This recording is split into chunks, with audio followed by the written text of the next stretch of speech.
Punjabi radio जो है सुन रहे सारे ਸਰੋਤਿਆਂ ਨੂੰ ਬਲਵਿੰਦਰ ਕੌਰ ਵੱਲੋਂ ਪਿਆਰ ਭਰੀ ਸਤਿ ਸ਼੍ਰੀ ਅਕਾਲ। ਤੇ ਜੀ ਸਰੋਤੇ ਪ੍ਰੋਗਰਾਮ ਖਬਰ ਤੇ ਨਜ਼ਰ ਪ੍ਰੋਗਰਾਮ ਦੇ ਵਿੱਚ ਕੁਛ ਖਬਰਾਂ ਤੇ ਝਾਤ ਮਾਰਾਂਗੇ। ਸਾਡੇ ਨਾਲ ਹੋਣਗੇ ਬਲਤੇਜ ਪੰਨੂ ਜੀ। ਖਬਰਾਂ ਤੋਂ ਪਹਿਲਾਂ ਧੰਨਵਾਦ ਕਰਨਾ ਚਾਹੁੰਦੇ ਹਾਂ ਸਾਡੇ ਸਪਾਂਸਰ ਜਿਨ੍ਹਾਂ ਨੇ ਇਸ ਪ੍ਰੋਗਰਾਮ ਨੂੰ ਸਪਾਂਸਰ ਕੀਤਾ, ਆਪ ਸਭ ਤੱਕ ਪਹੁੰਚਾਇਆ ਜੀ।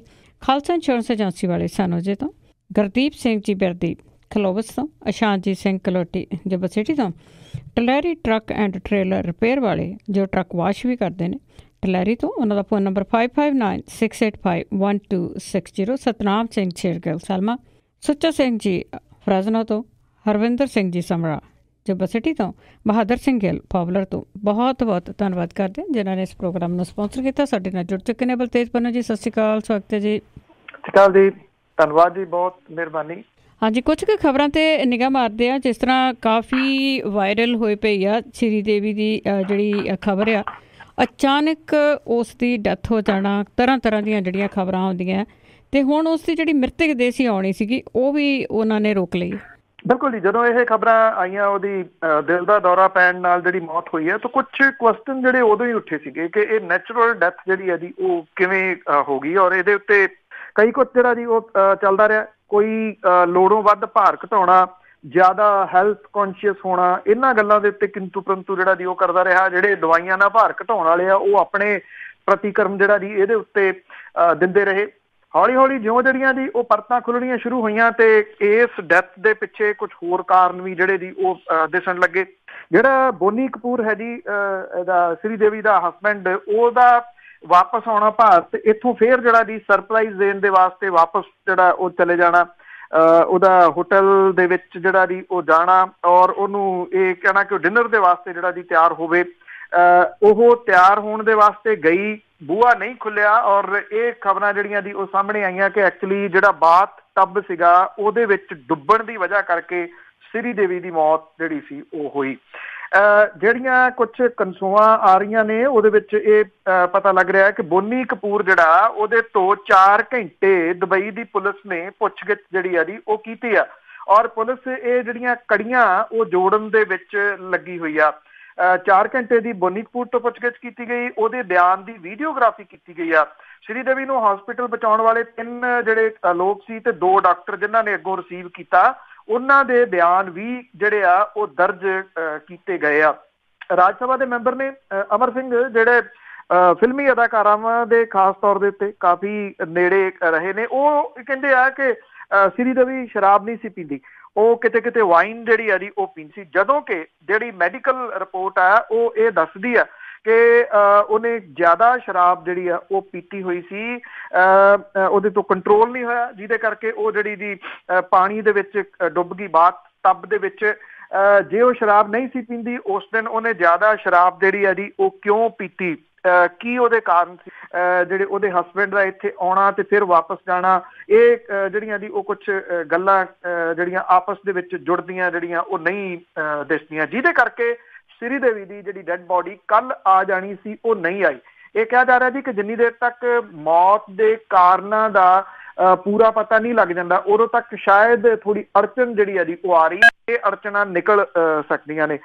ਇਹ ਕਿਹਾ ਜਾ ਰਿਹਾ ਜੀ ਕਿ ਐਕਸੀਡੈਂਟਲ ਡੈਥ ਹੈ, ਜਿਵੇਂ ਪਹਿਲਾਂ ਇਹਨੂੰ ਹਾਰਟ ਅਟੈਕ ਜਿਹੜਾ ਜੀ ਉਹ ਕਿਹਾ ਗਿਆ ਸੀਗਾ, ਹੁਣ ਐਕਸੀਡੈਂਟਲ ਡੈਥ ਦਾ ਨਾਮ ਜਿਹੜਾ ਜੀ ਉਹ ਦਿੱਤਾ ਜਾ ਰਿਹਾ। ਅਜੇ ਤੱਕ ਇਹ ਸਰੀਰ ਜਿਹੜਾ ਜੀ ਉਹ ਮਿਲਿਆ ਨਹੀਂ ਗਾ ਉਹਨਾਂ ਦੇ ਪਰਿਵਾਰ ਨੂੰ, ਔਰ ਜਿਹੜੀ ਪੁੱਛਗਿੱਛ 4 ਘੰਟੇ ਤੱਕ ਹੋਈ ਹੈ ਇਹਦੇ ਵਿੱਚੋਂ ਜਿਹੜਾ ਜੀ ਉਹ ਕੀ ਨਿਕਲਿਆ, ਇਹ ਗੱਲਾਂ ਦੇ ਉੱਤੇ ਬਹੁਤ ਕੁਝ ਜਿਹੜਾ ਜੀ ਉਹ ਨਿਰਭਰ ਕਰੂਗਾ। ਉਹਦੀ ਡੈਡ ਬੋਡੀ ਜਿਹੜੀ ਆ ਵੀ ਤੁਰੰਤ ਦਿੱਤੀ ਜਾਂਦੀ ਹੈ ਜਾਂ ਇਹਦੇ ਵਾਸਤੇ ਕੁਝ ਸਮਾਂ ਲੱਗਦਾ। ਬਿਲਕੁਲ ਜੀ, ਨਾਲੇ ਪਹਿਲੇ ਨਹੀਂ ਜਿਹੜੀ ਇਸ ਤਰ੍ਹਾਂ ਤੁਰ ਗਈ ਆ, ਪਹਿਲਾਂ ਵੀ ਕੁਛ ਕੁ ਜਿਹੜੀਆਂ ਇਸ ਤਰ੍ਹਾਂ ਤੁਰ ਗਈਆਂ ਸੀਗੀਆਂ। ਤੇ ਅੱਗੇ ਕੈਪਟਨ ਦੇ ਗੱਲ ਕਰਦੇ ਆ ਤੇ ਉਸ ਦੇ ਜਵਾਈ ਦੀ ਸ਼ਮੂਲੀਅਤ ਘੁਟਾਲੇ ਵਿੱਚ ਤਾਂ ਕੈਪਟਨ ਵੀ ਘਿਰਿਆ। ਬਿਲਕੁਲ ਜੀ, ਐਕਚੁਅਲੀ ਜਿਹੜਾ ਪੰਜਾਬ ਨੈਸ਼ਨਲ ਬੈਂਕ ਦਾ ਘੁਟਾਲਾ ਹੋਇਆ, ਇਸ ਮਾਮਲੇ ਦੇ ਉੱਤੇ ਭਾਰਤੀ ਜਨਤਾ ਪਾਰਟੀ ਕੋਲੇ ਕੋਈ ਜਵਾਬ ਹੈ ਨੀ ਗਾ। ਇਸ ਮਾਮਲੇ ਦੇ ਉੱਤੇ ਅਜੇ ਤੱਕ ਪ੍ਰਧਾਨ ਮੰਤਰੀ ਹੋਰਾਂ ਨੇ ਆਪਣੀ ਚੁੱਪ ਜਿਹੜੀ ਆ ਜੀ ਉਹ ਨਹੀਂ ਤੋੜੀ। ਇੱਕ ਦਿਨ ਫਾਈਨੈਂਸ ਮਿਨਿਸਟਰ ਲੱਲਾ ਭੱਬਾ ਜਾ ਕਰਕੇ ਜਿਹੜਾ ਜੀ ਉਹ ਗੱਲਬਾਤ ਤੋਂ ਪਾਸੇ ਕਰਕੇ ਗਾਂਹ ਚਲੇ ਗਏ। ਇਹ ਘੁਟਾਲਾ ਜਿਹੜਾ ਜੀ ਸਾਹਮਣੇ ਜਿਹੜਾ ਆਇਆ, ਇਹ CBI ਨੇ 22 ਫਰਵਰੀ ਨੂੰ ਸਿੰਬੋਲੀ ਸ਼ੂਗਰ ਲਿਮਟਿਡ ਇਹਦੇ chairman Gurmeet Singh Mann, deputy managing director Gurpal Singh ਤੇ ਕੁਛ ਹੋਰ ਜਾਣਿਆਂ ਦੇ ਵਿਰੋਧ ਦੇ ਵਿੱਚ ਜਿਹੜਾ ਪਰਚਾ ਦਰਜ ਕੀਤਾ ਘੁਟਾਲੇ ਦਾ। 2 ਵਾਰੀ ਇਹਨਾਂ ਨੇ ਲੋਨ ਲਿਆ ਜੀ। ਪਹਿਲਾਂ ਲੋਨ ਲਿਆ, ਉਹ ਨਹੀਂ ਦਿੱਤਾ, ਮੁੜ ਕੇ ਉਹਨੂੰ ਉਤਾਰਨ ਦੇ ਵਾਸਤੇ ਲੋਨ ਚੁੱਕ ਲਿਆ, ਉਹ ਵੀ ਜਿਹੜਾ ਜੀ ਉਹ ਨਹੀਂ ਦਿੱਤਾ। ਇਹ ਧੋਖਾਦੇਹੀ ਦੇ ਮਾਮਲੇ ਦੇ ਵਿੱਚ ਮਾਮਲਾ ਜਿਹੜਾ ਜੀ CBI ਨੇ ਦਰਜ ਕੀਤਾ। ਗੁਰਪਾਲ ਸਿੰਘ ਜਿਹੜੇ ਡਿਪਟੀ ਮੈਨੇਜਿੰਗ ਡਾਇਰੈਕਟਰ ਨੇ ਇਸ ਮਿੱਲ ਦੇ, ਜਿਹੜੀ ਵਨ ਆਫ ਬਿਗੈਸਟ ਮਿੱਲ ਜਿਹੜੀ ਮੁਲਕ ਦੀ ਹੈਗੀ ਉਹਨਾਂ ਦੇ ਵਿੱਚੋਂ ਇੱਕ ਹੈ। ਗੁਰਪਾਲ ਸਿੰਘ ਪੰਜਾਬ ਦੇ ਮੌਜੂਦਾ ਮੁੱਖ ਮੰਤਰੀ ਕੈਪਟਨ ਅਮਰਿੰਦਰ ਸਿੰਘ ਹੋਰਾਂ ਦੇ ਜਵਾਈ ਨੇ। ਚਫੇਰਿਓਂ ਘਿਰੀ ਹੋਈ ਭਾਰਤੀ ਜਨਤਾ ਪਾਰਟੀ ਨੇ ਕਾਂਗਰਸ ਨੂੰ ਘੇਰਾ ਪਾਉਣ ਦਾ ਯਤਨ ਕੀਤਾ ਜੀ, ਗੁਰਪਾਲ ਸਿੰਘ ਨੂੰ ਜਿਹੜਾ ਸੀ ਉਹ ਟਾਰਗੇਟ ਬਣਾ ਕੇ। ਔਰ ਜਿਹੜੇ ਇੰਨੇ ਦਿਨਾਂ ਤੋਂ ਚੁੱਪ ਸੀਗੇ, ਅਮਿਤ ਸ਼ਾਹ ਹੋਰੀ ਭਾਰਤੀ ਜਨਤਾ ਪਾਰਟੀ ਦੇ ਪ੍ਰਧਾਨ, ਉਹ ਵੀ ਧੜਾ ਧੜ ਜਿਹੜਾ ਜੀ ਉਹ ਟਵੀਟ ਉਹਨਾਂ ਨੇ ਕਰਨੇ ਸ਼ੁਰੂ ਕਰ ਦਿੱਤੇ। ਉਹਨਾਂ ਨੇ ਇਹ ਸਵਾਲ ਜਿਹੜਾ ਜੀ ਖੜਾ ਕੀਤਾ ਕਿ ਕਾਂਗਰਸ ਨੇ ਲੁੱਟੇ ਕਿਸਾਨ, ਔਰ ਇਹ ਲਿਖਿਆ ਜੀ ਕਿ ਪੰਜਾਬ ਦੇ ਮੁੱਖ ਮੰਤਰੀ ਦੇ ਜਮਾਈ ਨੇ ਕਿਸਾਨਾਂ ਦੀ ਸਖਤ ਮਿਹਨਤ ਦੀ ਕਮਾਈ ਆਪਣੀ ਜੇਬ ਦੇ ਵਿੱਚ ਪਾ ਲਈ ਹੈ। ਇਹਦੇ ਤੋਂ ਵੱਧ ਹੋਰ ਸ਼ਰਮ ਵਾਲੀ ਜਿਹੜੀ ਹੈ ਜੀ ਉਹ ਕਿਹੜੀ ਗੱਲ ਹੋ ਸਕਦੀ ਆ। ਅਮਿਤ ਸ਼ਾਹ ਹੋਰਾਂ ਨੇ ਇਹ ਵੀ ਟਵੀਟ ਜਿਹੜਾ ਜੀ ਉਹ ਕੀਤਾ ਕਿ ਕਾਂਗਰਸ ਨੇ ਇਹ ਜਿਹੜੀ ਬੈਂਕਾਂ ਦੀ ਧੋਖਾਦਹੀ ਸੀ ਇਹਦੇ ਬਾਰੇ ਆਈ ਖਬਰ ਟਵੀਟ ਕਰਕੇ ਡਿਲੀਟ ਕਿਉਂ ਬਾਅਦ ਦੇ ਵਿੱਚ ਜਿਹੜੀ ਜੀ ਉਹ ਕੀਤੀ। ਕਾਂਗਰਸ ਜਿਹੜੀ ਆ ਉਹ ਗੁਰਪਾਲ ਸਿੰਘ ਲੈ ਕੇ ਕੈਪਟਨ ਅਮਰਿੰਦਰ ਸਿੰਘ ਹੋਰਾਂ ਦੇ ਉੱਤੇ ਨਿਸ਼ਾਨਾ ਵੀ ਜਿਹੜਾ ਜੀ ਉਹ ਲਾ ਰਹੀ ਆ। ਕੈਪਟਨ ਅਮਰਿੰਦਰ ਸਿੰਘ ਹੋਰੀ ਜਿਹੜੇ ਪਿਛਲੇ ਦਿਨਾਂ ਤੋਂ ਕੁਝ ਕੰਟਰੋਵਰਸੀ ਦੇ ਵਿੱਚ ਜਿਹੜਾ ਜੀ ਉਹ ਘਿਰੇ ਹੋਏ ਨੇ, ਇਸ ਮਾਮਲੇ ਦੇ ਉੱਤੇ ਉਹਨਾਂ ਦੀਆਂ ਮੁਸ਼ਕਲਾਂ ਵੀ ਵੱਧ ਸਕਦੀਆਂ ਨੇ, ਖਾਸ ਤੌਰ ਦੇ ਉੱਤੇ ਉਦੋਂ ਜਦੋਂ ਕਾਂਗਰਸ ਦੇ ਅੰਦਰ ਸਾਰਾ ਕੁਝ ਠੀਕ ਨਹੀਂ ਗਾ ਔਰ ਕਾਂਗਰਸ ਜਿਹੜੀ ਆ ਉਹ ਮੰਤਰੀ ਮੰਡਲ ਦੇ ਵਿੱਚ ਵਾਧਾ ਕਰਨ ਦੇ ਬਾਰੇ ਦੇ ਵਿੱਚ ਜਿਹੜਾ ਜੀ ਉਹ ਸੋਚ ਰਹੀ ਹੈ। ਜਿਹੜਾ ਵਿਰੋਧੀ ਧੜਾ ਹੈ ਅੰਦਰ ਕਾਂਗਰਸ ਦੇ, ਉਹ ਇਸ ਮੁੱਦੇ ਨੂੰ ਚੁੱਕ ਸਕਦਾ ਔਰ ਜਿਹੜੇ ਆਪਣੇ ਵਿਰੋਧੀ ਧਿਰ ਦੇ ਨੇਤਾ ਨੇ ਉਹਨਾਂ ਨੇ ਵੀ ਇਸ ਮਾਮਲੇ ਨੂੰ ਜਿਹੜਾ ਜੀ ਉਹ ਚੁੱਕਿਆ। ਉਧਰ ਕੈਪਟਨ ਅਮਰਿੰਦਰ ਸਿੰਘ ਹੋਰਾਂ ਦਾ ਜਿੰਨਾ ਕੁ ਬਿਆਨ ਆਇਆ ਜੀ, ਉਹਨਾਂ ਨੇ ਇਹ ਗੱਲ ਕਹੀ ਆ ਕਿ ਮੇਰੇ ਜਵਾਈ ਨੂੰ ਰਾਜਨੀਤੀ ਦਾ ਸ਼ਿਕਾਰ ਜਿਹੜਾ ਜੀ ਉਹ ਬਣਾਇਆ ਜਾ ਰਿਹਾ। ਉਹਨਾਂ ਨੇ ਘਪਲਾ ਨਾ ਹੋਣ ਦਾ ਦਾਅਵਾ ਕੀਤਾ ਔਰ ਇਹ ਕਿਹਾ ਕਿ ਇਹ ਮਾਮਲਾ ਪਹਿਲਾਂ ਹੀ ਅਦਾਲਤ ਦੇ ਸੁਣਵਾਈ ਦੇ ਅਧੀਨ ਹੈ ਤੇ ਉਹਨਾਂ ਨੇ ਕਿਹਾ ਕਿ ਉਹਨਾਂ ਦਾ ਜਵਾਈ ਜਿਹੜਾ ਗੁਰਪਾਲ ਸਿੰਘ ਹੈ ਉਹ ਕਾਨੂੰਨ ਦੇ ਅਨੁਸਾਰ ਚੱਲਣ ਵਾਲਾ ਵਿਅਕਤੀ ਆ। ਇਹ ਕਿਹਾ ਉਹਨਾਂ ਨੇ ਕਿ ਉਹ ਇਸ ਮਾਮਲੇ ਦਾ ਰਾਜਨੀਤੀਕਰਨ ਜਿਹੜਾ ਜੀ ਉਹ ਹੋ ਰਿਹਾ। ਇੰਨਾ ਕੁ ਜਵਾਬ ਜਿਹੜਾ ਜੀ ਉਹ ਕੈਪਟਨ ਅਮਰਿੰਦਰ ਸਿੰਘ ਹੋਰਾਂ ਦਾ ਆਇਆ। ਆਈ ਥਿੰਕ ਇਹ ਮਾਮਲਾ ਆਉਣ ਵਾਲੇ ਦਿਨਾਂ ਦੇ ਦੌਰਾਨ ਵੱਡਾ ਹੋ ਕੇ ਸਾਹਮਣੇ ਆ ਸਕਦਾ ਹੈ। ਜੀ ਜੀ ਬਿਲਕੁਲ ਜੀ, ਜਿਹੜਾ ਬੰਦਾ ਘਟਾਲਾ ਨਾ ਕਰੇ ਉਹਨੂੰ ਰਾਜਨੀਤਿਕ ਵੀ ਨਹੀਂ ਸਮਝਿਆ ਜਾਂਦਾ। ਤੇ ਗੁੰਡਾ ਟੈਕਸ ਦੀ ਆਪਾਂ ਗੱਲ ਕਰਦੇ ਹਾਂ ਕਈ ਚਿਰ ਤੋਂ, ਤੇ ਉਸ ਦੇ ਖਿਲਾਫ ਪੁਲਿਸ ਨੇ ਸਿਰਫ ਇੱਕ ਬੰਦੇ ਉਸ ਤੇ ਪਰਚਾ ਦਰਜ ਕੀਤਾ। ਐਕਚੁਅਲੀ ਜੀ ਇਹ ਮਾਮਲਾ ਪੰਜਾਬ ਸਰਕਾਰ ਦੀ ਗਲੇ ਦੀ ਹੱਡੀ ਤਾਂ ਜਿਹੜਾ ਜੀ ਉਹ ਬਣਿਆ ਹੀ ਹੋਇਆ ਇਸ ਵੇਲੇ, ਕਿਉਂਕਿ ਇਹਦੇ ਵਿੱਚ ਸ਼ਮੂਲੀਅਤ ਜਿਹੜੀ ਹੈ ਨਾ ਜੀ ਉਹ ਵੱਡੇ ਲੋਕਾਂ ਦੀ ਹੈ। ਇੱਕ ਤਾਂ ਪ੍ਰੈਸ ਕਾਨਫਰੰਸ ਜਿਹੜੀ ਸੀ ਉਹ ਲਾਈ ਵਿਰੋਧੀ ਧਿਰ ਦੇ ਨੇਤਾ ਸੁਖਪਾਲ ਸਿੰਘ ਖਹਿਰਾ ਹੋਰਾਂ ਨੇ, ਉਹਦੇ ਵਿੱਚ ਉਹਨਾਂ ਨੇ ਸਿੱਧਾ ਨਾਮ ਜਿਹੜਾ ਜੀ ਲੈਤਾ ਕੈਪਟਨ ਅਮਰਿੰਦਰ ਸਿੰਘ ਹੋਰਾਂ ਦੇ ਬੇਟੇ ਦਾ। ਇਹ ਕਿਹਾ ਕਿ ਉਹਨਾਂ ਦੇ ਕੋਲੇ ਪੁਖਤਾ ਰਿਪੋਰਟਾਂ ਨੇ ਕਿ ਜਿਹੜੇ ਰਣਿੰਦਰ ਸਿੰਘ ਟਿੱਕੂ ਹੋਰੀ ਨੇ ਉਹਨਾਂ ਨੇ ਨਿਰਮਾਣ ਸਮੱਗਰੀ ਜਿਹੜੀ ਮੁਹੱਈਆ ਕਰਾਉਣ ਦਾ ਕੰਮ ਆਪਣੇ ਇੱਕ ਨਜ਼ਦੀਕੀ ਨੂੰ ਦੇ ਕੇ ਕੰਪਨੀ ਦੇ ਅਧਿਕਾਰੀਆਂ ਦੇ ਉੱਤੇ ਦਬਾਓ ਜਿਹੜਾ ਜੀ ਉਹ ਬਣਾਇਆ ਹੋਇਆ। ਜਦੋਂ ਕਿ ਰਣਿੰਦਰ ਸਿੰਘ ਟਿੱਕੂ ਹੋਰੀ ਜਿਹੜੇ ਨੇ ਜੀ ਉਹ ਇਹ ਕਹਿੰਦੇ ਨੇ ਕਿ ਇਹਦੇ ਨਾਲ ਉਹਨਾਂ ਦਾ ਕੋਈ ਲੈਣਾ ਦੇਣਾ ਨਹੀਂ, ਇਹ ਮਹਿਜ਼ ਇੱਕ ਸਿਆਸੀ ਜਿਹੜੀ ਹੈ ਜੀ ਉਹਨਾਂ ਦੇ ਉੱਤੇ ਬਿਆਨਬਾਜ਼ੀ ਕੀਤੀ ਜਾ ਰਹੀ ਆ। ਜਿਹੜੇ ਸੁਖਪਾਲ ਸਿੰਘ ਖਹਿਰਾ ਨੇ ਉਹਨਾਂ ਨੇ ਕਿਹਾ ਕਿ ਇਸ ਮਾਮਲੇ ਦੀ CBI ਜਾਂਚ ਜਿਹੜੀ ਉਹ ਕਰਾਈ ਜਾਵੇ ਤੇ ਬਹੁਤ ਸਾਰੇ ਵੱਡੇ ਚਿਹਰੇ ਜਿਹੜੇ ਆ ਉਹ ਸਾਹਮਣੇ ਆ ਜਾਣਗੇ ਕਿ ਕਿਹੜੇ ਇਸ ਗੁੰਡਾ ਟੈਕਸ ਨੂੰ ਅਗਰਾਉਣ ਦੇ ਵਿੱਚ ਸ਼ਾਮਲ ਨੇ। ਜਿਹੜੇ ਪੰਜਾਬ ਪੁਲਿਸ ਦੇ ਮੁਖੀ ਨੇ ਉਹਨਾਂ ਦੇ ਵੱਲੋਂ ਜਿਹੜਾ ਜੀ ਇਹ ਆਖਿਆ ਗਿਆ, ਬਲਕਿ ਸਾਰੇ SSP ਜਿਹੜੇ ਨੇ ਉਹਨਾਂ ਨੂੰ ਹਦਾਇਤਾਂ ਦਿੱਤੀਆਂ ਗਈਆਂ ਨੇ, ਨਿਰਦੇਸ਼ ਜੀ ਉਹ ਦਿੱਤੇ ਗਏ ਆ ਕਿ ਉਹ ਆਪੋ ਆਪਣੀ ਡਿਸਟ੍ਰਿਕਟ ਦੇ ਵਿੱਚ ਹੁੰਦੀ ਮਾਈਨਿੰਗ ਤੇ ਗੁੰਡਾ ਟੈਕਸ ਜਿਹੜਾ ਜੀ ਇਹਦੇ ਉੱਤੇ ਨੱਥ ਪਾਉਣ, ਠੱਲ ਪਾਉਣ। ਬਠਿੰਡਾ ਪੁਲਿਸ ਨੇ ਰਿਫਾਈਨਰੀ ਦੇ ਗੁੰਡਾ ਟੈਕਸ ਦੇ ਰੌਲੇ ਦੇ ਦੌਰਾਨ ਇੱਕ ਅਕਾਲੀ ਸਰਪੰਚ ਦੇ ਪੁੱਤ ਤੇ ਅਕਾਲੀ ਆਗੂ ਰਮਨਦੀਪ ਉਰਫ ਹੈਪੀ ਦੇ ਖਿਲਾਫ ਕੇਸ ਜਿਹੜਾ ਜੀ ਉਹ ਦਰਜ ਕਰ ਲਿਆ ਔਰ ਰਿਫਾਈਨਰੀ 'ਚ ਪੈਟਰੋਕੈਮੀਕਲ ਪ੍ਰੋਜੈਕਟ ਦੀ ਉਸਾਰੀ ਦੇ ਵਿੱਚ ਲੱਗੇ ਜਿਹੜੇ ਠੇਕੇਦਾਰ ਨੇ ਉਹਨਾਂ ਨੇ ਗੁੰਡਾ ਟੈਕਸ ਕਰਕੇ ਪ੍ਰੋਜੈਕਟ ਦੇ ਅੰਦਰ 25 ਜਨਵਰੀ ਤੋਂ ਰੇਤਾ ਬੱਜਰੀ ਬੰਦ ਹੋਣ ਦੀ ਗੱਲ ਜਿਹੜੀ ਜੀ ਉਹ ਆਖੀ ਸੀਗੀ। ਇਹ ਮਾਮਲਾ ਡਿਪਟੀ ਕਮਿਸ਼ਨਰ ਦੇ ਧਿਆਨ ਦੇ ਵਿੱਚ ਜਿਹੜਾ ਜੀ ਉਹ ਲਿਆਂਦਾ ਗਿਆ ਸੀਗਾ। ਫਰਵਰੀ ਮਹੀਨੇ ਦੇ 25 ਦਿਨਾਂ ਦੇ ਦੌਰਾਨ ਪੁਲਿਸ ਜਿਹੜੀ ਆ ਜੀ ਉਹ ਉੱਤੋਂ ਹੁਕਮ ਉਡੀਕਦੀ ਰਹੀ। ਜਿਹੜਾ ਠੇਕੇਦਾਰ ਆ ਅਸ਼ੋਕ ਬਾਂਸਲ, ਉਹਦਾ ਇਹ ਕਹਿਣਾ ਹੈ ਕਿ ਪੁਲਿਸ ਦੀ ਇਹ ਕਾਰਵਾਈ ਮਹਿਜ਼ ਅੱਖਾਂ ਪੂੰਝਣ ਵਾਲੀ ਜਿਹੜੀ ਆ ਜੀ ਉਹ ਕਾਰਵਾਈ ਹੈ। ਉਹਨਾਂ ਨੇ ਕਿਹਾ ਕਿ ਇੱਕ ਬੰਦੇ ਦੇ ਖਿਲਾਫ ਪਰਚਾ ਦਰਜ ਕਰ ਲੈਣ ਦੇ ਨਾਲ ਇਹ ਗੁੰਡਾ ਟੈਕਸ ਨਹੀਂ ਰੁਕਣਾ। ਉਹਦਾ ਇਹ ਕਹਿਣਾ ਹੈ ਕਿ ਜੇ ਹੱਥ ਪਾਉਣਾ ਤੇ ਵੱਡੇ ਲੋਕਾਂ ਨੂੰ ਪਾਇਆ ਜਾਵੇ। ਉਹਨੇ ਇਹ ਵੀ ਕਿਹਾ ਕਿ ਜਿਹੜਾ ਡਿਪਟੀ ਕਮਿਸ਼ਨਰ ਨੂੰ ਇੱਕ ਆਡੀਓ ਕਲਿੱਪ ਉਹਨੂੰ ਧਮਕੀਆਂ ਦੇਣ ਵਾਲੀ ਜਿਹੜੀ ਦਿੱਤੀ ਆ ਉਹਨੂੰ ਸੁਣ ਕੇ ਉਹਦੇ ਉੱਤੇ ਕਾਰਵਾਈ ਹੋਵੇ ਤਾਂ ਲੱਗੂਗਾ ਜੀ ਕਿ ਸਰਕਾਰ ਕਾਰਵਾਈ ਕਰਨੀ ਚਾਹੁੰਦੀ ਹੈ। जी जी जी देखते हैं करते भी कि नहीं करते। तो अगे एक सख्त अफसर की जे गल करिए कृष्ण कुमार की, ते पर टीचर आ वो उसनों सख्त नहीं समझ रहे, उसका कहना नहीं मन रहा। बिल्कुल जी, एक्चुअली कृष्ण कुमार होरी बड़े ईमानदार ऑफिसर ਜਿਹੜੇ ਜੀ ਉਹ ਜਾਣੇ ਜਾਂਦੇ ਨੇ ਔਰ ਉਹ ਆਪਣੇ ਧੁਨ ਦੇ ਬਹੁਤ ਪੱਕੇ ਨੇ ਜੀ।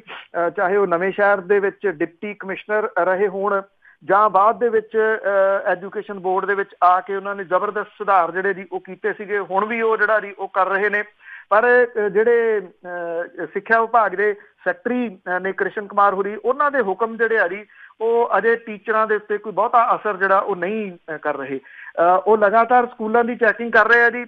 34 ਟੀਚਰ ਜਿਹੜੇ ਆ ਉਹ ਗੈਰ ਹਾਜ਼ਰ ਮਿਲੇ ਆ, ਜਦੋਂ ਕਿ 50 ਜਿਹੜੇ ਜੀ ਉਹ ਦੇਰੀ ਦੇ ਨਾਲ ਪਹੁੰਚੇ। ਜਿਹੜੀਆਂ ਸਾਲਾਨਾ ਜਿਹੜੇ ਹੁੰਦੇ ਨੇ ਜੀ ਐਗਜ਼ਾਮ ਉਹ ਸਿਰ ਦੇ ਉੱਤੇ ਨੇ। 22 ਟੀਮਾਂ ਦੇ ਵੱਲੋਂ ਸੋਮਵਾਰ ਨੂੰ ਜਿਹੜਾ ਜੀ ਸੂਬੇ ਦੇ 5 ਡਿਸਟ੍ਰਿਕਟ ਦੇ ਵਿੱਚ 244 ਸਕੂਲਾਂ ਦੀ ਅਚਾਨਕ ਚੈਕਿੰਗ ਜਿਹੜੀ ਸੀ ਉਹ ਕੀਤੀ ਗਈ।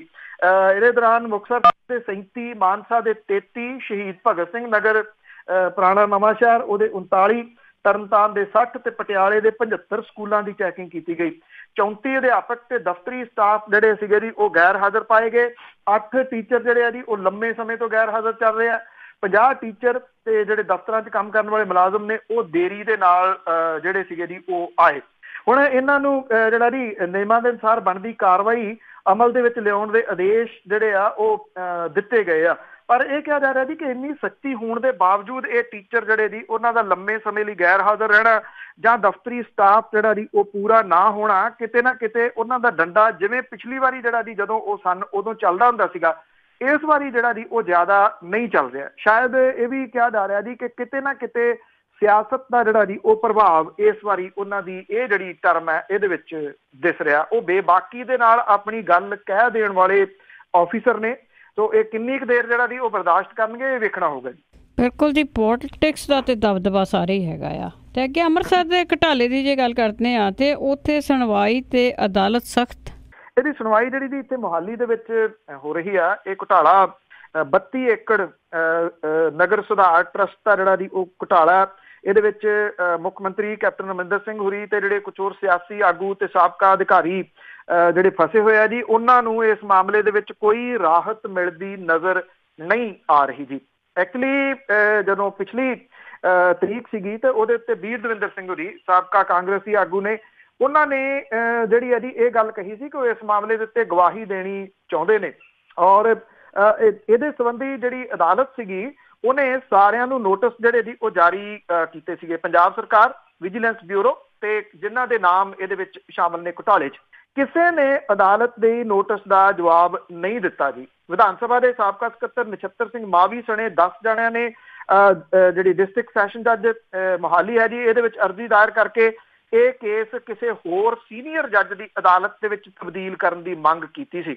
ਅਦਾਲਤ ਨੇ ਰਾਜ ਸਰਕਾਰ ਤੇ ਵਿਜੀਲੈਂਸ ਨੂੰ ਸੰਮਣ ਜਾਰੀ ਕਰਕੇ ਆਪਣਾ ਪੱਖ ਰੱਖਣ ਦੇ ਵਾਸਤੇ ਕਿਹਾ ਸੀਗਾ ਔਰ ਇਹਦੇ ਵਿੱਚ ਨਾ ਤਾਂ ਵਿਜੀਲੈਂਸ ਬਿਊਰੋ, ਨਾ ਸਰਕਾਰ ਤੇ ਨਾ ਜਿਹੜੇ ਦੀ ਮੁਲਜ਼ਮ ਉਹ ਪੇਸ਼ ਹੋ ਕੇ ਉਹਨਾਂ ਨੇ ਕੋਈ ਪੱਖ ਜਿਹੜਾ ਦੀ ਉਹ ਰੱਖਿਆ। ਇਹਦੇ ਉੱਤੇ ਅਦਾਲਤ ਜਿਹੜੀ ਸੀ ਜੀ ਜਿਹੜੇ ਸੈਸ਼ਨ ਜੱਜ ਨੇ ਉਹਨਾਂ ਨੇ ਪੰਜਾਬ ਸਰਕਾਰ, ਵਿਜੀਲੈਂਸ ਬਿਊਰੋ ਤੇ ਸੰਬੰਧਿਤ ਜਿਹੜੇ ਮੁਲਜ਼ਮ ਸੀ ਜੀ ਉਹਨਾਂ ਨੂੰ ਝਾੜ ਪਾਈ ਇਸ ਵਾਰੀ ਪੂਰੀ ਜਿਹੜੀ ਦੀ। ਔਰ ਇਹ ਇੱਥੋਂ ਤੱਕ ਜਿਹੜਾ ਦੀ ਉਹਨਾਂ ਨੇ ਕਾਨੂੰਨ ਦਾ ਪਾਠ ਪੜ੍ਹਾਉਂਦਿਆਂ ਹੋਇਆ ਕਿਹਾ ਕਿ ਹਰ ਕਿਸੇ ਨੂੰ ਆਪਣੀ ਗੱਲ ਰੱਖਣ ਦਾ ਪੂਰਾ ਅਧਿਕਾਰ ਹੈ ਔਰ ਉਹਨਾਂ ਨੇ ਇਹ ਕਿਹਾ ਕਿ ਪਰ ਜਿਵੇਂ ਤੁਸੀਂ ਅਦਾਲਤ ਨੂੰ ਗੁੰਮਰਾਹ ਜਿਹੜਾ ਦੀ ਕਰਕੇ ਇਹਦੇ ਟਾਲਣ ਦੀ ਕੋਸ਼ਿਸ਼ ਕਰ ਰਹੇ ਹੋ ਉਹ ਕਾਨੂੰਨ ਮੁਤਾਬਕ ਜਿਹੜਾ ਉਹ ਠੀਕ ਨਹੀਂ। 13 ਮਾਰਚ ਜਿਹੜੀ ਹੈ ਜੀ ਅਗਲੀ ਤਰੀਕ ਰੱਖਤੀ ਆ ਔਰ ਵਿਜੀਲੈਂਸ ਤੇ ਮੁਲਜ਼ਮਾਂ ਤੇ ਸਰਕਾਰ ਨੂੰ ਨੋਟਿਸ ਦਾ ਜਵਾਬ ਦੇਣ ਦੇ ਵਾਸਤੇ ਕਿਹਾ ਗਿਆ, ਕਿਉਂਕਿ ਇਹ ਕਿਹਾ ਜਾ ਰਿਹਾ ਜੀ ਕਿ ਇਹ ਜੱਜ ਤੋਂ ਕਿਸੇ ਹੋਰ ਜਗ੍ਹਾ ਕੇਸ ਬਦਲਵਾਉਣਾ ਚਾਹੁੰਦੇ ਆ। ਪਰ ਓਪਨਲੀ ਸਾਹਮਣੇ ਆ ਕੇ ਸ਼ਾਇਦ ਜੱਜ ਦਾ ਜਿਹੜਾ ਜੀ ਉਹ ਸਾਹਮਣਾ ਕਰਨ ਦੀ ਹਿੰਮਤ ਨਹੀਂ ਹੈ, ਜਿਹਦੇ ਕਰਕੇ ਇਹਨਾਂ ਨੇ ਜਿਹੜਾ ਜੀ ਉਹ ਜਵਾਬ ਨਹੀਂ ਅਜੇ ਤੱਕ ਦਿੱਤਾ। ਮੈਂ ਇਹ ਵੀ ਦੱਸਦਾ ਜੀ ਕਿ ਮਾਮਲਾ ਉਹ ਹੈ ਜਿਹਦੇ ਵਿੱਚ ਜਿਹੜੇ ਵਿਜੀਲੈਂਸ ਸੀਗਾ ਜੀ ਉਹਨੇ ਕੇਸ ਬੰਦ ਕਰਨ ਦੇ ਵਾਸਤੇ ਜਿਹੜਾ ਜੀ ਲਾਤਾ ਸੀਗਾ ਕਿ ਇਹ ਕੇਸ ਬੰਦ ਹੋਣਾ ਚਾਹੀਦਾ, ਜਦੋਂ ਕਿ ਵੀਰ ਦਵਿੰਦਰ ਸਿੰਘ ਹੋਰੀ ਜਿਹੜੇ ਜੀ ਇਹਦੇ ਵਿੱਚ ਉਹਨਾਂ ਦੇ ਆਉਣ ਕਰਕੇ ਅਦਾਲਤ ਨੇ ਇਹ ਗੱਲ ਨਹੀਂ ਮੰਨੀ ਕਿ ਨਹੀਂ ਇਹਨੂੰ ਜਿਹੜਾ ਜੀ ਉਹ ਬੰਦ ਨਹੀਂ ਕੀਤਾ ਜਾ ਸਕਦਾ ਔਰ ਇਹਦੇ ਵਿੱਚ ਮੁਸ਼ਕਲਾਂ ਜਿਹੜੀਆਂ ਜੀ ਉਹ ਨਿਰਸੰਦੇਹ ਵੱਧ ਰਹੀਆਂ ਨੇ ਸ਼ਾਮਲ ਲੋਕਾਂ ਦੀਆਂ। ਅੱਜ ਤੇ ਕੀ ਗੱਲ ਕਰਦੇ ਆ, ਚੀਫ ਖਾਲਸਾ ਦੀਵਾਨ ਦੀਆਂ ਚੋਣਾਂ ਹੋਣੀਆਂ ਸੀਗੀਆਂ ਤੇ ਉਹ ਟਲ ਗਈਆਂ ਮਾਰਚ ਦੇ ਅੱਧ ਤੱਕ। ਐਕਚੁਅਲੀ ਇਹ ਸੀਗਾ ਜੀ ਕਿ ਜਿਹੜੀ ਇਹ ਸਿੱਖ ਸੰਸਥਾ ਹੈ, ਚੀਫ ਖਾਲਸਾ ਦੀਵਾਨ, ਇਹਦੇ ਪ੍ਰਧਾਨ ਤੇ ਵਾਈਸ ਪ੍ਰਧਾਨ ਤੇ ਸਕੱਤਰ ਦੇ ਅਹੁਦੇ ਦੇ ਵਾਸਤੇ ਜਿਹੜੀ ਹੈ ਜੀ ਇਹ ਜਿਹੜੀ ਜਨਰਲ ਹਾਊਸ ਦੀ ਮੀਟਿੰਗ 4 ਮਾਰਚ ਨੂੰ ਰੱਖੀ ਗਈ ਸੀ, ਉਹ ਮੁਲਤਵੀ ਹੋ ਗਈ ਹੈ ਜੀ। ਔਰ 25 ਮਾਰਚ ਨੂੰ ਕਰਨ ਦਾ ਇਹ ਫੈਸਲਾ ਜਿਹੜਾ ਜੀ ਉਹ ਕੀਤਾ ਗਿਆ।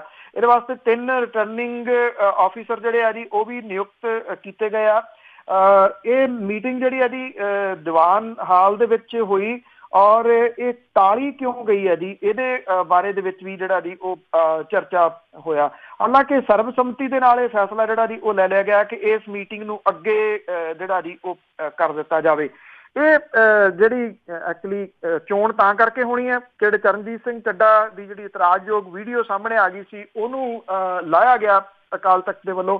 ਉਹਦਾ ਮੁੰਡਾ ਜਿਹੜਾ ਕਿ ਮੀਤ ਪ੍ਰਧਾਨ ਸੀ, ਇੰਦਰਪ੍ਰੀਤ ਸਿੰਘ ਚੱਡਾ, ਉਹਨੇ ਖੁਦਕੁਸ਼ੀ ਕਰ ਲਈ ਸੀਗੀ, ਔਰ ਮੀਤ ਪ੍ਰਧਾਨ ਦਾ ਅਹੁਦਾ ਵੀ ਜਿਹੜਾ ਜੀ ਉਹ ਖਾਲੀ ਹੋ ਗਿਆ। ਸਕੱਤਰ ਦਾ ਅਹੁਦਾ ਪਹਿਲਾਂ ਹੀ ਜਿਹੜਾ ਉਹ ਖਾਲੀ ਸੀਗਾ। ਇੱਥੇ ਨਾ 3 ਧੜੇ ਜਿਹੜੇ ਜੀ ਉਹ ਬਣੇ ਹੋਏ ਨੇ ਇਸ ਵੇਲੇ। ਇੱਕ ਧੜਾ ਜਿਹੜਾ ਉਹ ਚਰਨਜੀਤ ਸਿੰਘ ਚੱਡਾ ਹੋਰਾਂ ਦਾ ਹੀ ਹੈ। ਇਹ ਕਿਹਾ ਜਾ ਰਿਹਾ ਜੀ ਕਿ ਉਹਦੀ ਹਾਲਤ ਥੋੜੀ ਪਤਲੀ ਹੋਣ ਕਰਕੇ, ਕਿਉਂਕਿ ਇਸ ਚੀਫ ਖਾਲਸਾ ਦੀਵਾਨ ਦੇ ਅੰਦਰ ਅਜੇ ਵੀ ਉਹ ਲੋਕ ਸ਼ਾਮਲ ਨੇ ਜਿਹੜੇ ਚਰਨਜੀਤ ਸਿੰਘ ਚੱਡਾ ਦੇ ਧੜੇ ਨੂੰ ਮੂਹਰੇ ਲਿਆਉਣਾ ਚਾਹੁੰਦੇ ਆ, ਜਿਹਦੇ ਕਰਕੇ ਇਹ ਮੀਟਿੰਗ ਜਿਹੜੀ ਆ ਅੱਗੇ ਪਾਈ ਗਈ ਆ ਕਿ ਉਹਨੇ ਦਿਨਾਂ ਦੇ ਦੌਰਾਨ ਸ਼ਾਇਦ ਉਹ ਕੁਝ ਪ੍ਰਬੰਧ ਜਿਹੜਾ ਜੀ ਉਹ ਕਰ ਸਕਣ। ਜਿਹੜੀ ਇੱਕ ਬਣਾਈ ਸੀ SIT ਜਿਹੜੇ ਇੰਦਰਪ੍ਰੀਤ ਸਿੰਘ ਚੱਡਾ ਦੀ ਡੈਥ ਨੂੰ ਲੈ ਕੇ ਕਿ ਜਿਹੜੇ ਨਾਮ ਉਹਦੇ ਵਿੱਚ ਲਿਖੇ ਸੀ ਉਹਨਾਂ ਦੀ ਕਿਸੇ ਦੀ ਗ੍ਰਿਫਤਾਰੀ ਨਹੀਂ ਹੋਈ। ਇਹ ਜਾਂਚ ਜਿਹੜੀ ਆ ਜੀ ਅਜੇ ਕਿਸੇ ਤਣ ਪੱਤਣ ਨਹੀਂ ਲੱਗੀ, ਉੱਥੇ ਕੀ ਜਿਹੜੀ ਆ ਜੀ ਉਹ ਖੜੀ ਆ, ਜਿਹੜੀ ਇਸ ਪਾਸੇ ਵੱਲ ਕਿਤੇ ਨਾ ਕਿਤੇ ਇਸ਼ਾਰਾ ਜਿਹੜਾ ਜੀ ਉਹ ਕਰਦੀ ਆ ਕਿ ਉੱਪਰ ਅਪਰੋਚ ਜਿਹੜੀ ਹੈ ਜੀ ਉਹ ਲੱਗੀ ਹੋਣ ਕਰਕੇ ਇਹ ਮਾਮਲਾ ਕਿਸੇ ਤਣ ਪੱਤਣ ਲੱਗ ਨਹੀਂ ਰਿਹਾ ਜੀ। ਅਪਰੋਚਾਂ ਤਾਂ ਜੀ ਬਹੁਤ ਹੁੰਦੀਆਂ ਆ। ਅੱਗੇ ਥਰਮਲ ਪਲਾਂਟ ਦੀ ਜੇ ਗੱਲ ਕਰਦੇ ਆ ਤਾਂ ਉਹਦੇ ਹਟਾਏ ਜਾਣ ਦੇ ਕਾਰਨ ਕਾਮਿਆਂ ਦੇ ਮਾੜੇ ਦਿਨ ਐਕਚੁਅਲੀ ਜੀ ਜਿਹੜੇ ਕੱਚੇ ਕਾਮੇ ਨੇ ਉਹਨਾਂ ਦੇ ਜਿਹੜੇ ਜੀ ਇਹ ਮਾੜੇ ਦਿਨ ਚੱਲ ਰਹੇ ਨੇ। ਘਰ ਘਰ ਨੌਕਰੀ ਵਾਲਾ ਜਿਹੜਾ ਸੀਗਾ ਜੀ ਉਹ ਮੁੱਦਾ ਕਿਤੇ ਗਵਾਚ ਗਿਆ। ਇਹ ਜਿਹੜੇ 635 ਦੇ ਕਰੀਬ ਕਾਮੇ ਨੇ ਜੀ ਥਰਮਲ ਪਲਾਂਟ, ਕਿਉਂਕਿ 1 ਜਨਵਰੀ ਤੋਂ ਬੰਦ ਕਰ ਦਿੱਤਾ ਗਿਆ ਸੀ। ਸਰਕਾਰ ਨੇ ਇਹ ਗੱਲ ਆਖੀ ਸੀ ਕਿ ਇੱਥੇ ਕੰਮ ਕਰਨ ਵਾਲੇ ਜਿਹੜੇ ਕਾਮੇ ਨੇ ਉਹਨਾਂ ਨੂੰ ਅਸੀਂ ਐਡਜਸਟ ਕਰਾਂਗੇ, ਪਰ ਪੱਕੇ ਕਾਮੇ ਜਿਹੜੇ ਦੀ ਉਹ ਐਡਜਸਟ ਕਰ ਲਏ। ਕੱਚੇ ਕਾਮੇ ਜਿਹੜੇ ਨੇ ਉਹਨਾਂ ਨੂੰ ਐਡਜਸਟ ਨਹੀਂ ਕੀਤਾ ਜਾ ਰਿਹਾ। ਉਹਨਾਂ ਦੇ ਮੰਦੇ ਹਾਲਾਤ ਜਿਹੜੇ ਜੀ ਉਹ ਸਟਾਰਟ ਹੋ ਗਏ। ਇਹ ਬੇਸ਼ੱਕ ਜਿਹੜੇ ਕੱਚੇ ਕਾਮੇ ਨੇ ਪੱਕੇ ਮੋਰਚੇ ਜਿਹੜਾ ਜੀ ਉਹ ਲਾ ਕੇ ਬੈਠੇ ਨੇ ਮਿੰਨੀ ਸੈਕਟਰੀਏਟ ਬਠਿੰਡਾ ਦੇ ਵਿੱਚ 57 ਦਿਨਾਂ ਤੋਂ ਸੰਘਰਸ਼ ਜਿਹੜਾ ਜੀ ਉਹ ਕਰ ਰਹੇ ਨੇ। ਅਜੇ ਤੱਕ ਸਰਕਾਰ ਨੇ ਇਹਨਾਂ ਜਿਹੜੇ ਸੰਘਰਸ਼ਸ਼ੀਲ ਲੋਕ ਨੇ ਉਹਨਾਂ ਦੀ ਬਾਂਹ ਨਹੀਂ ਫੜੀ, ਨਾ ਇਹਦੇ ਉੱਤੇ ਕੋਈ ਕਿਸੇ ਕਿਸਮ ਦਾ ਬਿਆਨ ਜਿਹੜਾ ਜੀ ਉਹ ਦਿੱਤਾ। ਇਹ ਕਾਮੇ ਕਹਿੰਦੇ ਆ ਕਿ ਉਹਨਾਂ ਦੇ ਮਾੜੇ ਹਾਲਾਤ ਜਿਹੜੇ ਸ਼ੁਰੂ ਹੋ ਗਏ, ਉਹਨਾਂ ਦੇ ਬੱਚਿਆਂ ਦੀਆਂ ਸਕੂਲੀ ਫੀਸਾਂ ਜਾਂ ਜਿਹੜੇ ਉਹਨਾਂ ਦੇ ਕਰ ਰਹੇ ਨੇ ਕੋਰਸ ਵਗੈਰਾ, ਉਹਨਾਂ ਦੀਆਂ ਫੀਸਾਂ ਨਾ ਹੋਣ ਕਰਕੇ ਉਹਨਾਂ ਨੂੰ ਆਪਣੇ ਬੱਚੇ ਜਿਹੜੇ ਆ ਜੀ ਉਹ ਹਟਾਉਣੇ ਪੈ ਰਹੇ ਆ ਪੜ੍ਹਾਈ ਤੋਂ।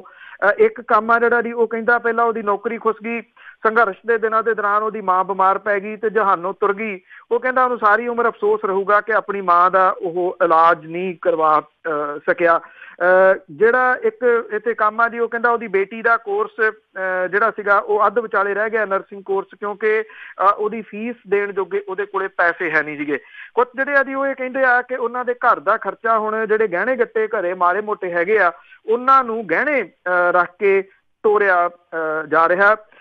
ਵੇਖਿਆ ਜਾਵੇ ਤਾਂ ਜਿਹੜੇ 635 ਕਾਮੇ ਨੇ ਨਾ, ਵਾਅਦਾ ਤਾਂ ਸੀਗਾ ਘਰ ਘਰ ਨੌਕਰੀ ਦਾ, ਜੇ ਇਹ ਕੱਚੇ 635 ਕਾਮੇ ਉਹਨਾਂ ਨੂੰ ਵੀ ਐਡਜਸਟ ਜਿਹੜਾ ਜੀ ਉਹ ਕਰ ਲਿਆ ਜਾਂਦਾ ਤੇ ਕਮ ਸੇ ਕਮ ਇਹ ਰੋਟੀ ਤੋਂ ਵਿਚਾਰੇ ਜਿਹੜੇ ਜੀ ਉਹ ਨਾ ਜਾਂਦੇ, ਜਿਹੜੇ ਕਿ ਝੰਡੇ ਲਾ ਕੇ ਤੰਬੂ ਲਾ ਕੇ ਜਿਹੜਾ ਉਹ ਸੰਘਰਸ਼ ਕਰ ਰਹੇ ਆ। ਪਰ ਇਹਨਾਂ ਦੇ ਝੰਡੇ, ਇਹਨਾਂ ਦੇ ਤੰਬੂ ਜਿਹੜੇ ਆ ਜੀ ਉਹ ਸਿਆਸਤਦਾਨਾਂ ਨੂੰ ਦਿਸ ਨਹੀਂ ਜੀ ਉਹ ਕਿੱਥੇ ਦਿਸਣੇ ਆ ਜੀ, ਹੋਣਾ ਵੀ ਕੁਛ ਨੀਗਾ। ਤੇ ਜਿਹੜੀਆਂ ਵਿੱਚ ਜਿਹੜੀਆਂ ਆਪਣੇ ਲੋਕਲ ਫਲਾਈਟਾਂ ਚੱਲਦੀਆਂ, ਕਹਿੰਦੇ ਬਠਿੰਡਾ ਤੋਂ ਜੰਮੂ ਕਸ਼ਮੀਰ ਨੂੰ ਫਲਾਈਟ ਚੱਲੂ।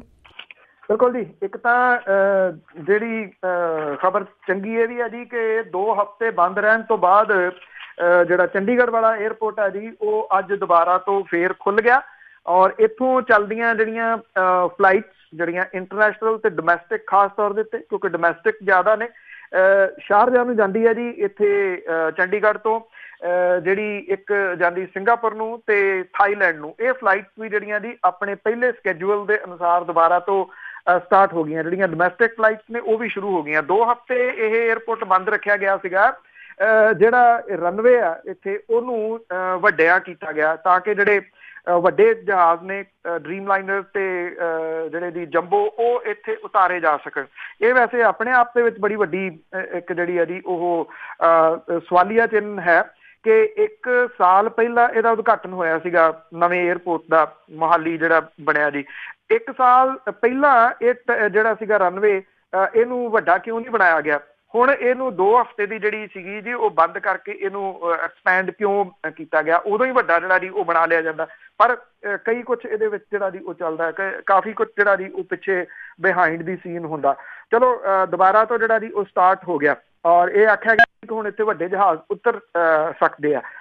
ਦੂਜੇ ਪਾਸੇ ਜਿਹੜਾ ਜੀ ਕਨੈਕਟੀਵਿਟੀ ਦੀ ਗੱਲ ਕਰੀਏ ਤਾਂ ਜਿਹੜਾ ਬਠਿੰਡਾ ਜੰਮੂ ਫਲਾਈਟ ਹੈ ਜੀ ਇਹ ਅੱਜ ਸ਼ੁਰੂ ਹੋ ਗਈ। ਇਹ ਜਿਹੜੀ ਹੈ ਜੀ 2 ਦਿਨ ਜਾਇਆ ਕਰੂਗੀ ਔਰ ਬਠਿੰਡਾ ਜੰਮੂ ਜਿਹੜੀ ਫਲਾਈਟ ਹੈ ਜੀ ਇਹਦੇ ਵਾਸਤੇ 70 ਸੀਟਾਂ ਵਾਲਾ ਜਹਾਜ਼ ਜਿਹੜਾ ਜੀ ਉਹ ਸ਼ੁਰੂ ਹੋ ਗਿਆ। ਇਹ ਇੱਥੇ ਆਊਗੀ ਜੀ ਜੰਮੂ ਤੋਂ 10:20 ਤੇ ਔਰ 10:50 ਦੇ ਉੱਤੇ ਦੁਬਾਰਾ ਵਾਪਸ ਜੰਮੂ ਦੇ ਵਾਸਤੇ ਜਿਹੜੀ ਹੈ ਜੀ ਉਹ ਉੱਡੂਗੀ। ਹਾਂ, ਇਹਦੇ ਉੱਤੇ ਸਿਆਸਤ ਜਿਹੜੀ ਹੈ ਜੀ ਉਹ ਸਿਰ ਚੜ੍ਹ ਕੇ ਬੋਲ ਰਹੀ ਹੈ। ਜਿਹੜੇ ਇੱਥੇ ਮੰਤਰੀ ਨੇ ਜੀ ਕੇਂਦਰ ਦੇ ਵਿੱਚ ਹਰਸਿਮਰਤ ਕੌਰ ਬਾਦਲ ਹੁਰੀ, ਉਹਨਾਂ ਨੇ ਨਾ ਤਾਂ ਲੋਕਲ ਜਿਹੜੀ ਸਰਕਾਰ ਹੈ ਜੀ ਉਹਨੂੰ ਸੱਦਾ ਦਿੱਤਾ, ਨਾ ਅਧਿਕਾਰੀਆਂ ਨੂੰ ਜਿਹੜਾ ਜੀ ਉਹ ਸੱਦਾ ਦਿੱਤਾ। ਉਹ ਆਪ ਹੀ ਉਦਘਾਟਨ ਜਿਹੜਾ ਜੀ ਇੱਥੇ ਇਹਦਾ ਕਰ ਰਹੇ ਨੇ ਬਠਿੰਡੇ ਦੇ ਵਿੱਚ, ਕਿਉਂਕਿ ਇਹ ਜਿਹੜਾ 에ਅਰਪੋਰਟ ਆ ਜੀ ਪੈਂਦਾ ਬਠਿੰਡਾ ਜਿਹੜਾ ਦਿਹਾਤੀ ਉਹਦੇ ਵਿੱਚ, ਤੇ ਬਠਿੰਡਾ ਦਿਹਾਤੀ ਤੋਂ MLA ਨੇ ਰੁਪਿੰਦਰ ਰੂਬੀ, ਆਮ ਆਦਮੀ ਪਾਰਟੀ ਦੇ ਨੇ। ਉਹਨਾਂ ਨੂੰ ਵੀ ਕੋਈ ਸੱਦਾ ਪੱਤਰ ਜਿਹੜਾ ਜੀ ਉਹ ਨਹੀਂ ਦਿੱਤਾ ਗਿਆ ਕਿਉਂਕਿ ਉਹ ਵਿਰੋਧੀ ਧਿਰ ਦੇ ਵਜੋਂ ਨੇ। ਤੋਂ ਆਪ ਹੀ ਹਰਸਿਮਰਤ ਕੌਰ ਬਾਦਲ ਹੋਰੀ ਇਹਦਾ ਉਦਘਾਟਨ ਕਰ ਰਹੇ ਨੇ ਤਾਂ ਕਿ ਉਹ ਇਹ ਦੱਸ ਸਕਣ ਕਿ ਫਲਾਈਟ ਜਿਹੜੀ ਹੈ ਜੀ ਉਹਨਾਂ ਨੇ ਸ਼ੁਰੂ ਕਰਵਾਈ ਆ। ਬਿਲਕੁਲ ਜੀ, ਕਈ ਵਾਰੀ ਇੱਦਾਂ ਵੀ ਲੱਗਦਾ ਹੁੰਦਾ ਕਿ ਮੇਰੀ ਆਖਰੀ ਵਾਰੀ ਹੈ, ਸ਼ਾਇਦ ਕਈ ਵਾਰੀ ਭਰਮ ਭੁਲੇਖੇ ਹੁੰਦੇ ਆ। ਬਹੁਤ ਬਹੁਤ ਧੰਨਵਾਦ। ਤੇ ਸਰੋਤੇ, ਇਸੇ ਦੇ ਨਾਲ ਹੀ ਸਾਡਾ ਪ੍ਰੋਗਰਾਮ ਇੱਥੇ ਹੀ ਸਮਾਪਤ ਹੈ। ਅਗਲੇ ਬੁਲਟਨ ਤੱਕ ਬਲਵਿੰਦਰ ਕੌਰ ਵੱਲੋਂ ਆਪ ਸਭ ਨੂੰ ਪਿਆਰ ਭਰੀ ਸਤਿ ਸ੍ਰੀ ਅਕਾਲ।